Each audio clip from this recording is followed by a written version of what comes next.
How to fix slow Steam download speed. The very first thing you want to do is to head over to your application Steam. Enter your login credential and make sure that you are logged into your specific account.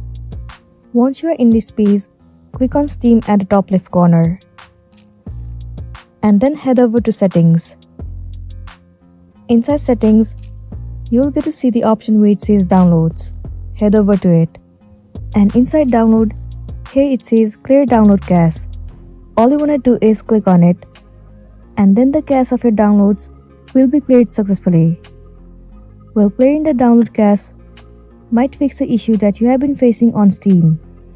But if it doesn't work for you, then in the next step, what you want to do is, in the download section itself, you'll find the option where it says Limit Bandwidth to. All you want to do is click on this checkbox. Well, once you have enabled, it will limit your download speed.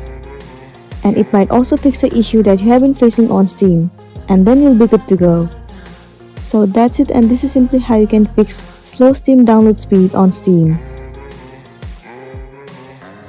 I really hope this video is going to be helpful for you. If it does, please make sure to like and subscribe to our channel. And thank you for staying with us till the end.